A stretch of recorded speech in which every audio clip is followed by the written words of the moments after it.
Welcome to Spleensplaining, a human design podcast by Leslie. Hello everyone, and welcome back to another episode of Spleensplaining with me, Leslie. So today I want to continue on with my discussion of human design, embodiment, and the workings of the subconscious, but I want to add in the topic of manifestation, in what human design we would call living out our uniqueness or differentiation. So I've said over and over again that that is our birthright. And with this shift coming up in 2027, to me it's becoming more and more urgent that we pick up the mantle of our lives and really get into the driver's seat. I have talked about the subconscious in previous episodes a lot, but I haven't really mentioned the superconscious yet. Some other names for the superconscious are universal, limitless, infinite, cosmic mind or intelligence, the Akashic records, the collective unconscious. Okay, so it is an infinite, creative, pre-form energy and potential. Anything that ever has, is, or will be manifested comes from the superconscious. Let me repeat that again. Anything that ever has, is, or will be manifested comes from the superconscious. And the point of the life process in human design is for self-reflected consciousness to come into the form principle. The cosmic mind, that infinite potential, wants us all to fulfill our potential, wants to give us the empowerment to manifest in our lives, because then it gets to experience that alongside with us. We're all part of this universal mind, and as we experience our differentiation in this life, then the cosmic mind also expands. However, for these energies of the superconscious to operate through us intentionally, we have to have an aligned flow. We need the cooperation of our subconscious and our conscious minds, and all of the channels and the centers in our body graph need to have flow, because all of that unchecked conditioning that's there does distort us, and what it's going to do with the energies of the superconscious is it's just going to replicate more of the same distorted conditioning that is residing there. In quantum mechanics, we have the truth that everything is energy and it vibrates at a specific frequency. Even what we know or think of as solid, concrete matter is still energy. It's just vibrating at a frequency that's so slow it's imperceptible to our eyes. If we look to the nine-centered body graph, which, as we know, is an evolutionary step from the 7 chakras of Hindu Brahmanism, we see a sort of schema for how manifestation actually works. The superconscious energy, that pre-form potential, takes more and more and more specific form and becomes denser and denser as we descend to the root where it physically manifests in reality. So descending from the level of the mind or the crown chakra, the energy starts to first take shape in the form of thoughts and concepts. Traveling down throat, ego center, we have thoughts becoming expression, words that's taking even more specific shape. We have clusters of these thoughts and concepts becoming organizing and overarching concepts like a self-concept, attitudes, beliefs, perspectives. And then we descend into the spleen, solar-plexus, sacral chakras, and that is even denser, even more physiological. There is a heavier feeling with emotions, instincts, drives. And then at the root, it's really physiological. It's actual chemistry. It's associated with the adrenals. So we can see how much denser and unconscious and physiological things do get, and the more specific form that they'll take as we go from crown to root. The higher levels are less substantive and more changeable, like we can change our mind at any moment. An attitude or a habit or a way of being is less mutable than a thought that comes into my head. So I hope to make it clear in this video that working with our solar plexus is key to affecting change at any level of our being. It's the center, the middle center. It is a place of alchemy. It deals with digestion. We're transmuting one form into another, energy into different forms. It is a place of shape-shifting and alchemy, and it is a transformational center. The solar plexus learns by repetition. So what the solar plexus is chronically exposed to, it will reproduce in our nature. Just like digestion, what you feed it, it's going to build from there. So this is why it's so important to take an active role in establishing good communication between the subconscious and the conscious, and to feed the subconscious, feed the solar plexus what's correct for it. Because we're not only dealing with a hyper-mediated world where there's all this subliminal subconscious programming coming at us from literally everywhere, but it's the subconscious. So we have the patterning of our life experience since birth as well to contend with. I want to briefly touch on the awareness centers in human design and what is going to happen in 2027. I think it's important to stress how important this work really is, not just to live your best life and manifest the life that you desire, but because I think it's going to be important to adjust to these changes that are coming. But from what I understand, it was the discovery of Uranus in 1781 where we evolved from the seven-centered being into the nine-centered being.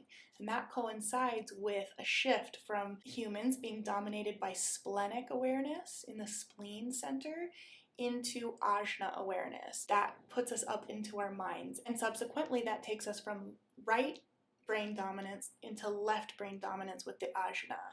And then in 2027, we are switching from Ajna awareness into Solar-Plexus awareness, and the dominance is going to shift back to right brain. So I wanted to pull out a few features of my unique human design makeup that I believe give me a sort of an instinctual understanding of where this is all headed. Obviously, this is with a grain of salt because nobody can truly know, right? So I want to do a future video on leftness and rightness. It's a very deep topic, but for now, I will just say that I am quad right, so I am right receptive.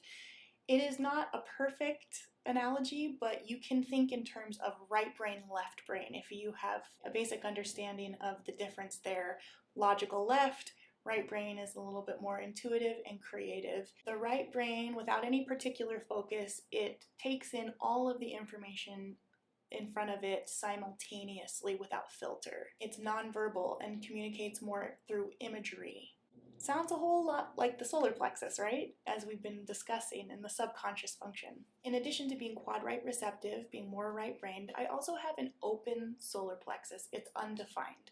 My solar plexus doesn't generate that emotional wave like a defined solar plexus does. I don't have access to that motor. It's not generating emotional energy. It functions more as a receptor. I receive other people's emotional energy and then I amplify it. If you really think about it, and this has been my lived experience, I am sensing and feeling other people's emotions, and I am sensing these other dimensions to reality, these other energetic frequencies beyond what the person is necessarily saying or what the appearance, the surface is telling me. And you may be able to imagine living like that, not only being quad right receptive, but with this open solar plexus, feeling incredibly gaslit my entire life because what I'm feeling and knowing on some level is not matching up with what people are telling me. What I've come to understand is it's just mostly an unconscious dynamic, and I shouldn't take it personally necessarily. The person's probably not aware of what's going on, but it can be rather lonely and rather isolating and rather alienating to be picking up on things that other people aren't addressing, and that I don't feel like they're necessarily being honest about with themselves, and so they're not able to be honest with me. It's difficult. And I've had to just learn to trust what I feel, just go with that, and not get into confrontation about it necessarily, but without needing that external validation, because it's probably not going to come. If they're not aware of it, how are they going to validate what I'm saying, right? They're going to just look at me like, what? So I've had to learn to trust my inner knowing that comes from somewhere inexplicable and just rely on that. Try to deal with my own distortions so that my system is clean. I can just know what I know, trust what I trust, and go with that. And I think this access to other dimensions, access to knowing that is nonverbal, is going to be an important part of this shift in 2027. So then on top of all of this, my human design senses are 5th and 6th line senses, and those operate out of the solar plexus binary. I'm a 6-2 profile with a lot of individual circuitry and 6th line color in my body design in the substructure. So what that really boils down to is that I'm a highly, highly sensitive person who is just sort of awash in these overwhelming energies. There isn't a whole lot of buffer, there isn't a whole lot that can distract or numb me because of the lack of that left strategy. It's just an overwhelming amount of stimulation and sensory information. I live my life intimately in touch with chaos, change, flux, uncertainty, and the mystery. And not to scare you, but I do think this is sort of where we're headed. Shifting from the left brain ajna awareness, where seeing is believing, and that sort of has a stranglehold on our consciousness, that is going to begin to fade in 2027 in favor of the solar-plexus, which is the subconscious, which is part of the collective unconscious, which is in touch with those superconscious energies and is our individual sort of conduit and stream from those collective energies, right?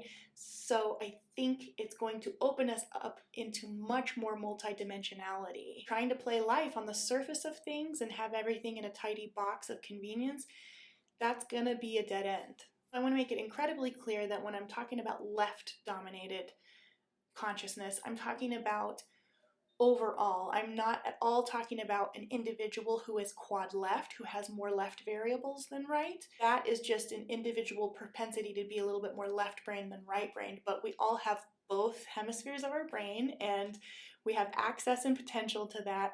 And there's nothing in what I'm saying that is critiquing, criticizing, commenting on, or dismissing anyone who's quad left. Not at all. But what I'm talking about is the overall system, the program that overemphasizes that left, narrow, compartmentalized view at the total expense of the right view, which is holistic and sees all of our fates as intimately interconnected. That more multidimensional perspective is really inconvenient for the program, which really benefits from isolating our consciousness and attention and playing upon our collective denial of the rest of the picture. The program really encourages bias and selective hearing and selective seeing and these reality bubbles. It's like a divide and conquer for our minds in the collective sense. So now let's look at the wisdom potential of the solar-plexus.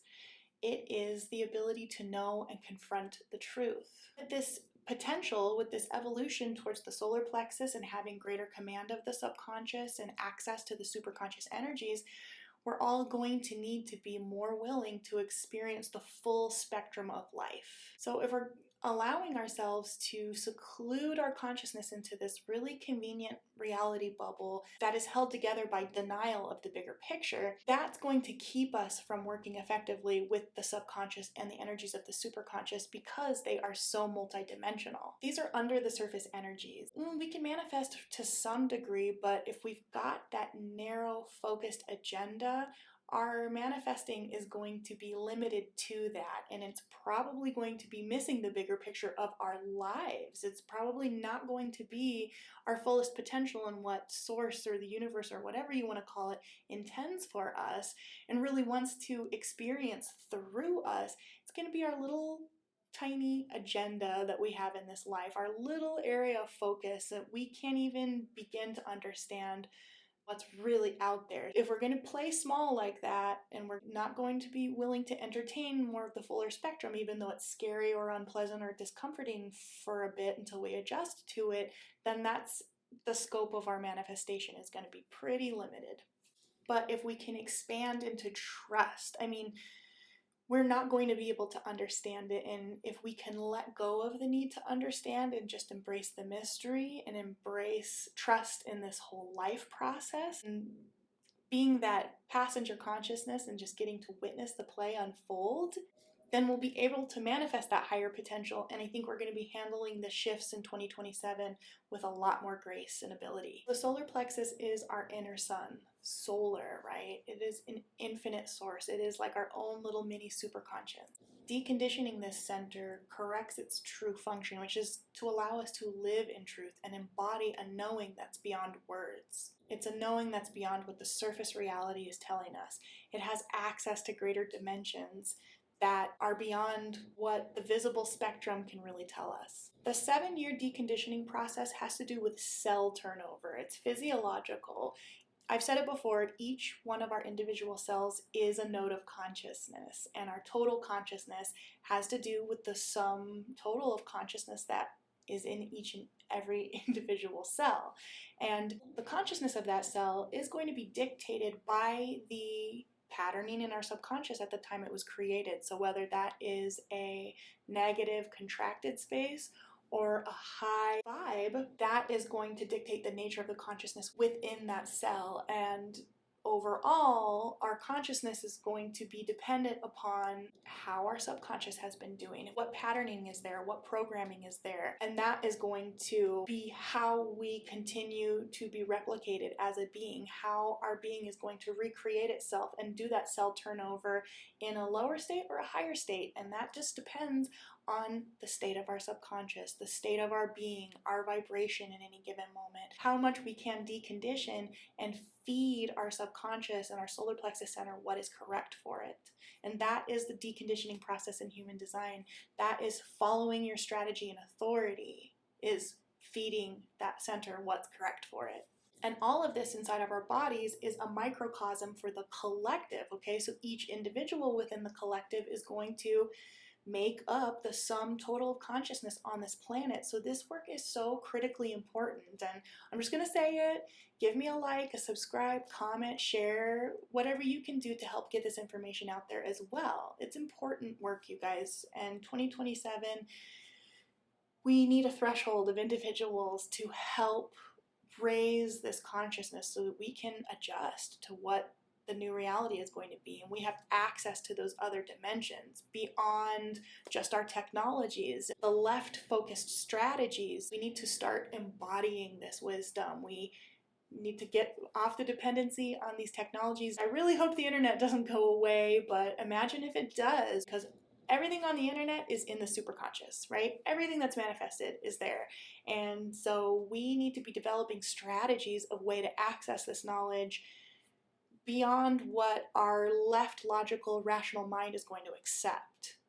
And ultimately, I think this is a process of being willing to allow our consciousness to descend into form, which can be uncomfortable, fearful, uncertain, emotional, all of the things. That solar consciousness, our little slice of the superconscious, needs to find residence in its true place of power in our solar plexus, and then it can radiate, it can permeate our being and radiate out into the world.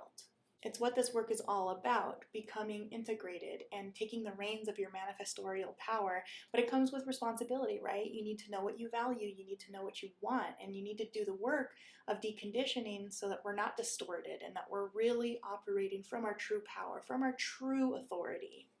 Don't compartmentalize and allow your mind to hide out in a particular slice that allows you to deny and ignore all of the suffering amongst us. I mean, things can get pretty bad and we don't want to get stuck in that either, but to just stand in trust in the life process as it is without whitewashing it or propagandizing ourselves to believe it's something that it's not.